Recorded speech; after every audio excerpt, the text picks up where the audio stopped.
start of spring training, and as you can see, I am jacked up. I got your Yankee refresher, by the way. There's been a lot of shoveling. There's been a lot of turkey. There's been a lot of presents under the Christmas tree. So you might have forgot, but guess who didn't? This guy, all right? I've been on the pulse the whole time, and I'm going down to spring training. Went to 50 games last year, and I'm going to more this year, baby. Let's go! It's New York Minute Sports. It's New York Sports Talk with Sports Nuts. Don't forget to follow us on Spotify and YouTube. And yes, I still am wearing my sweatshirt because I'm proud of the Yankees making the World Series last year. Even with their performance in the World Series was definitely lackluster and all their warts came out, and we'll get to that. But all the warts came out in Game 5, I want to forget and crawl into a hole and never think about again. But reality sets in, and we have to think about these things. And the first thing that was on the docket in the offseason was Juan Soto. The Yankees did pretty much everything that they could do in their power to re-sign Soto.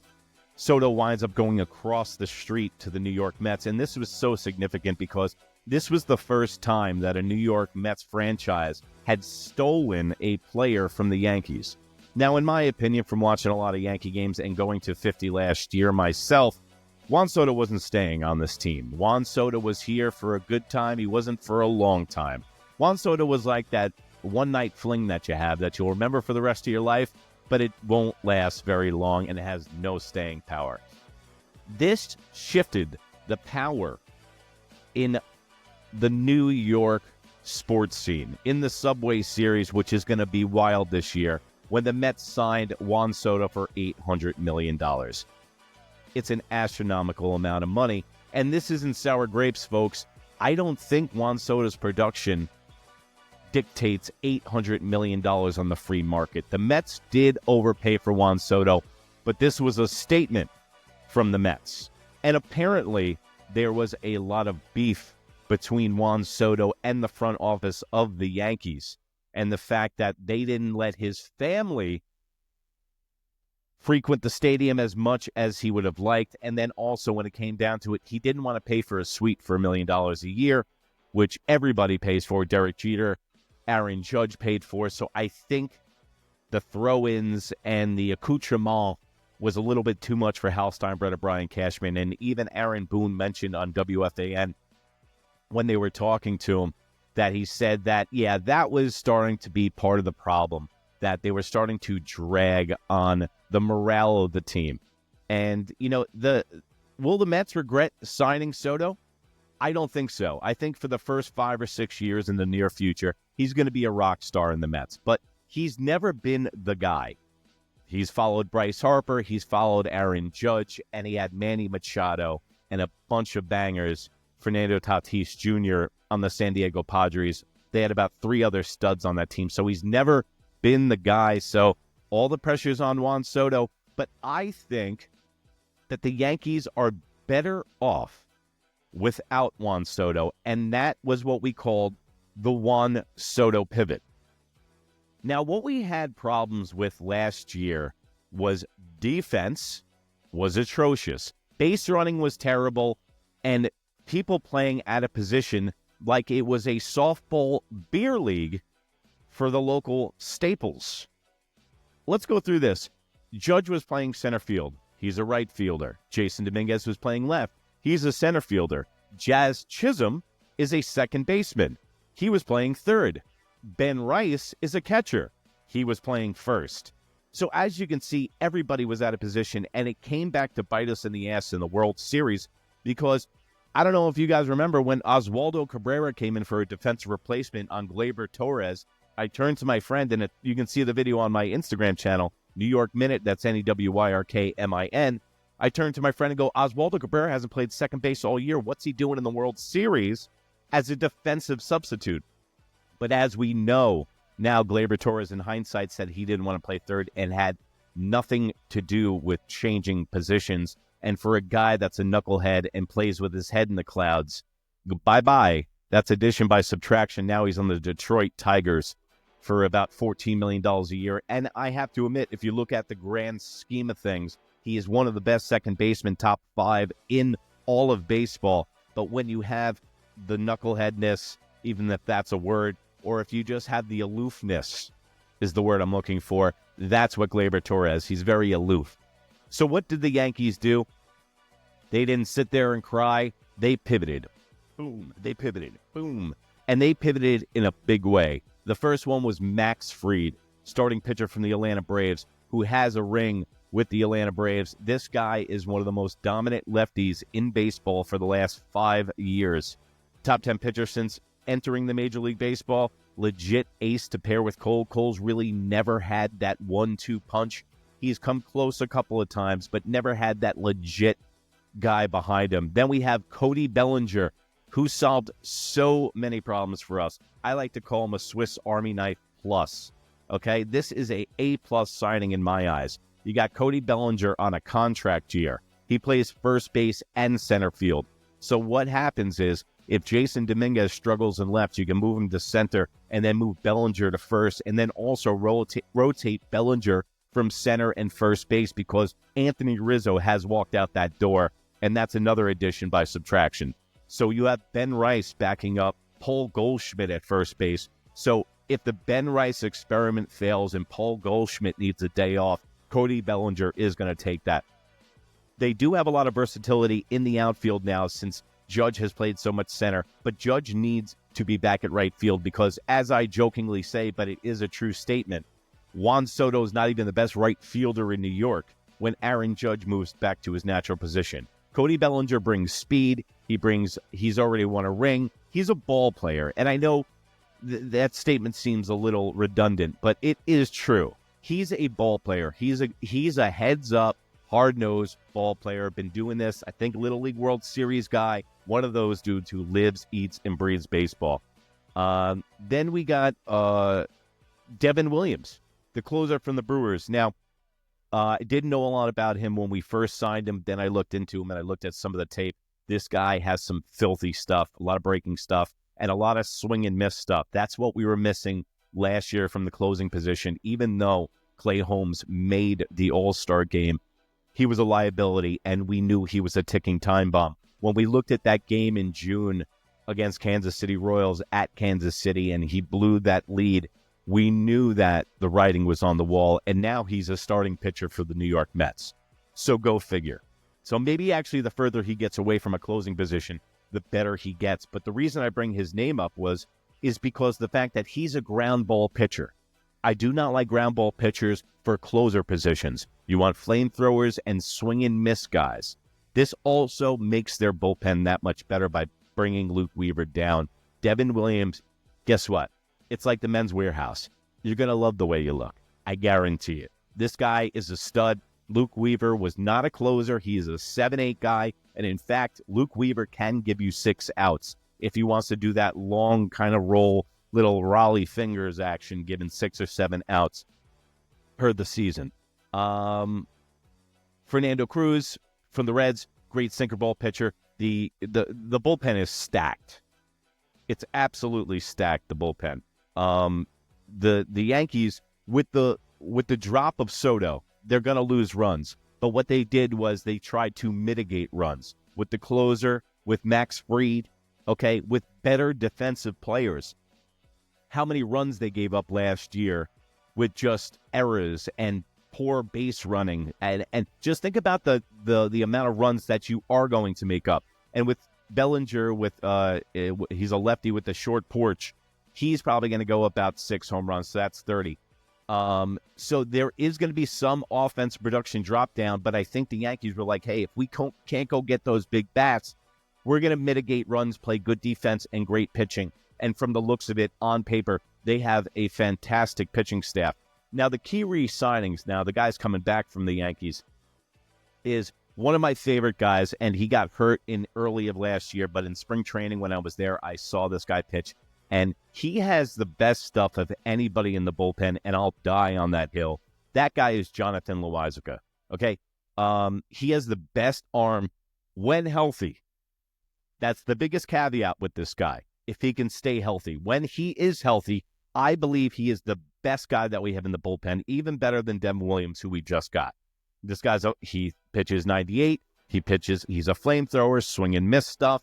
So I would like to see him healthy. Tim Hill comes back. Tim, I look like I work at AutoZone and smoke Newports behind the dumpster so my manager doesn't see me late at work again. Great lefty. He also should have been pitching instead of Nestor Cortez, who got moved in that Devin Williams trade to the Milwaukee Brewers. And not to mention Brian Cashman with these moves. Yeah, he overpaid for Max Fried. He gave a bag of balls for Cody Bellinger, who he absolutely direly needed, okay? A bag of balls for him. And then he turned Nestor Cortez into the third best closer in baseball. So whoever the Cashman haters are and stuff like that, I don't want to hear it. He did an excellent, superb move. And, Hal can open up the purse strings a little bit more. But, guys, the Dodgers, they just got the dream team. Who knows that the San Diego Padres are going to knock them out in the first round? You spend all that money just to lose in the first round. It happens all the time. Look at the Yankees. Look at the team that the Yankees assembled with Mark Teixeira, Gary Sheffield. They had no rings.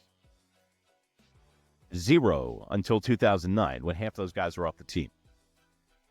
All right, so let's do our biggest question marks. Biggest question marks. Third base. Third base is the most glaring need that they need right now. Okay, everyone was clamoring for Alex Bregman, and I believe that Alex Bregman's cool, but I don't like an Astro on my team. I still haven't forgot them for banging all the garbage cans with the sensors. Also, his style doesn't play well the Yankee Stadium. Yes, I know that there's 81 games in another stadium and stuff like that, but I just don't like the fit. It doesn't seem like we need him. Okay. We do need him. I know that's weird to say, but we don't need the baggage that goes with it and the animosity, I think. Nolan Arenado, everyone keeps talking about him. He is best friends with DJ LeMahieu. Now, this is the problem. I think Nolan Arenado doesn't want to come to the Yankees because he will theoretically take DJ LeMahieu's job. Arenado comes to the team, DJ LeMahieu gets cut. Or at least he's sent to purgatory because he's making too much money. He's making $17 million. But DJ LeMahieu cannot be playing third base or first base for this team this year, okay? DJ LeMahieu was statistically the worst first baseman and third baseman in Major League Baseball last year. That's the first time for that ever to happen in Major League Baseball since they started keeping these stats. So I don't want to see him. Oswaldo Cabrera. I love Oswaldo Cabrera. He is my Ricky LeDay of present day, okay? But he's not an everyday player. I'm sorry. Everyone's like, give him a shot. Baseball is the ultimate equalizer. Average hits, when you look at the numbers, they're there, and they don't lie, okay? When Oswaldo Cabrera in the beginning of the year last year, he was setting the world on fire, and he was watching Soto and imitating what he does in the box, and he came out guns blazing. But if you notice, he starts to come back to earth when he gets too many reps. He's a great late-inning defensive replacement. He can play anywhere on the field. He's got a decent stick. He hits from both sides of the plate. He is a switch hitter, mostly stays to the left side of the plate. But he can play third. He can play short. He can play anywhere, okay? But that's a guy you need on your bench. He's not an everyday player. I'm sorry. Leave in the comments below. Let me know what you think about Cabrera and DJ, because I don't know what we should do. And then we have Oswaldo Cabrera. We have Peraza, who I don't want to touch with a 10-foot pole because Peraza doesn't even look like that he can pitch. But so those are the biggest question marks and then left field. Left field, Jason Dominguez. Okay? The Martian has landed, folks. This guy is going to be huge for the Yankees. He needs to produce. He's 21 years of age. He's a 5-star player. He makes me nervous playing left field last year. I was at the second to last game of the season when he was playing left field last year. He looked like he didn't even know how to play outfield. Okay, he's obviously there for his bat. He can also play center field. They love the amount of money that they're paying him, and they don't want Verdugo back. I would like to see another outfield bat on the bench, because just in case Jason Dominguez does falter, I would like somebody there to back him up. We do have Trent Grisham, but I don't like Trent Grisham at all. But listen, man, from the looks of it, Jason Dominguez, since he was 16, everyone's been praising this guy, okay? And it's just not the Yankees, and it's just not Brian Cashman building up fake prospects again. This is the real deal, it seems like. He's 21. So as Jason Dominguez goes, that's where they think the production from the loss of Soto is going to come from. That's half the reason that they're sitting on their hands right now and not going to get another bat, is because of Jason Dominguez, okay? Don't look at any of the young guys. Don't look at Spencer Jones. Spencer Jones is 2 years away. We'll get the prospects. I'm going to do a whole episode on that. But don't think Spencer Jones is the answer. He's got a big bunch of holes in his swing. They can try to make him emulate Aaron Judge all he wants, but this is a project. Okay, he graduated, not graduated. They got him from Vanderbilt 2 years ago in the draft. So he's still a ways off, but this guy is also another five-star guy that they say. But I do know how the Yankees have a history of building up prospects just to give them away. I mean, awful. Can you think of another prospect that's come back to bite us in the ass that we traded off? Let me know in the comments below, because I'd love to know who he is. Marcus Stroman. This is a big thing. A lot of people saying trade Marcus Stroman right now. You got to get rid of Marcus Stroman. First of all, Marcus Stroman, this is crazy. Marcus Stroman makes $500,000 a year more than the highest paid player in NHL. Okay, the highest paid player, I don't even know his name because I don't watch hockey, but Marcus Stroman makes $500,000 more than him. He's the sixth starter on the Yankees right now. Everyone keeps clamoring to move him. What you do is, Brian Cashman's been doing this a long time, guys. You wait for spring training. You don't let Marcus Stroman do anything. Let him do light toss so he doesn't get hurt. As soon as the starting pitchers start dropping like flies, which they will in spring training, somebody will need Tommy John, somebody will blow their elbow, their rotator cuff, whatever it is, then they will be desperate for starters. That's when you throw Marcus Stroman out there. You got to throw him to a desperate team, because no one's going to eat that contract for his production right now, because he is on the downhill of his career. But if you get a desperate team that can eat contract and give you some prospects back, or even maybe give you a stick back, give you some bats, and also leadoff is going to be a big problem with this team this year. The leadoff position is going to be a problem. It has been. It's like the point guard on the Knicks in the early 2000s. We never had a guy that could distribute the ball. We need a guy to set the table. When you brought Anthony Volpe to that position last year, I did not like it. Keep him in the 5 spot. He started the season, he was guns blazing, hitting 300 plus. Then you moved him to the first spot and switched him with Glaber, and both of those guys took a dive immediately, okay? Anthony Volpe's not your leadoff guy. He's a 5 hitter. Austin Wells, 4 hitter. Jason Dominguez will be your leadoff guy as of now, by default. They don't have anybody else. So Jason Dominguez, he has a lot of weight on his shoulders coming into spring training, but I think this guy apparently has the mental makeup of a all-star, and this could be our Juan Soto. So I think that's what the Yankees are actually doing. Okay, Carlos Rondon, ticking time bomb. This guy is a mental patient. I'm telling you right now, never trust a guy that shaves his never trust a guy that shaves his sideburns, unless his name is Jeff Nelson. Then you can shave him all day. I watched this guy in the stadium during the playoff game last year against Cleveland gas out in the 4th inning. He can't pitch past the 5th. We're paying him $157 million. He's another dude I would like to dump off if people get desperate and pitchers start dropping like flies, which I think they will, like I said with Stroman. Look to move Carlos Rondon, or however you say his name, Rodon. I don't care. I want him gone, okay, because this is a bad signing. Marcus Stroman and Carlos, they needed them at the time, okay? And think about this. We went to the World Series with Verdugo playing left and Anthony Rizzo playing first. Statistically, 2 of the worst players in both of their positions last year. And then we had DJ LeMahieu, who was statistically the worst player in every position in Major League Baseball. So we went to the World Series with those guys. The Yankees are the best team in the American League. The Astros, the Red Sox, and the Detroit Tigers are the teams that the Yankees need to worry about. All right?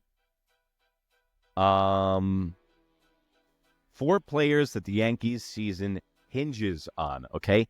Anthony Volpe. Does he take the step?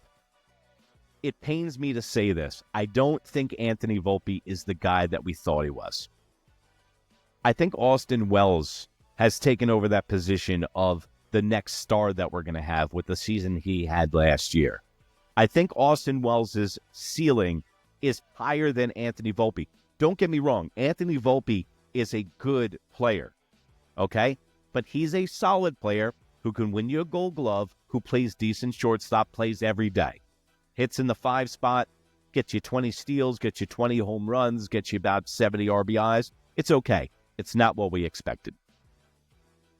Austin Wells looks like he's about to take another step because he's had the stick. He has improved on his defense immensely. The way that he's called games, the way that he handled this rotation last year. I am super excited to see the year that Austin Wells is going to have. Jason Dominguez, it's time, dude. It's time. One of Cashman's prospects needs to actually produce this time.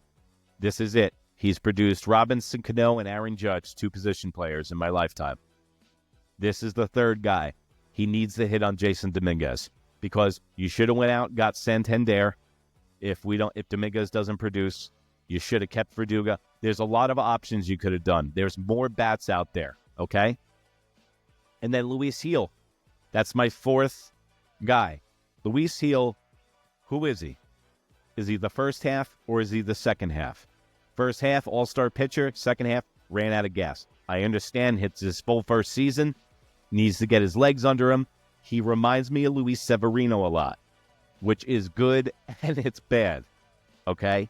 And shout out to Luis Severino getting paid, getting his bag from the Sacramento Athletics for $25 million. Good for him, dude. And Clark Schmidt, I'm excited about. My buddy, I adopt 2 players every year. Clark Schmidt and Luke Weaver were the 2 gentlemen that I adopted last year. So I'm going to have to look into who I want to adopt. I can still adopt them. But, yeah, those 2 guys, Clark Schmidt, I think he is so underrated for what they're paying for him, for what he gives you, consistency. He got hurt last year. If he is fully healthy all year, he can give you 12 wins. The Yankees pitching rotation and bullpen, I think, is the best in baseball. Let me know in the comments section below. What team do you think has a better rotation than the Yankees? Because I don't see it. What team do you think has a better bullpen than the Yankees? Because I don't see it. Right now, I don't see it. The defense is back, folks. The Yankees are getting back to what might look like small ball, move runners over, sacrifice flies. Yeah, it's not sexy like the long ball and Juan Soto like last year. But guess what, guys? We're going to have to watch good pitching and good defense. Sign me up any day of the week. And remember, I told you, go down to Tampa Bay this year. Go help Tampa Bay out after the hurricane. Stimulate that local economy. And I'll see you there because I'll be interviewing people outside of the stadium at George M. Steinbrenner Field. And I'm going to do a part 2 for the Yankees refresher here on YouTube, here on Spotify. And also, I'll be throwing the clips out on Instagram. That's New York Minute, NEWYRKMIN on Instagram. And we have long format stuff all over the place, guys. Hope you enjoyed the Yankees refresher. And remember, part 2 coming up later this week. But guess what? We got baseball. We're happy. Things are good. And I love baseball. It's back, folks. Take it easy.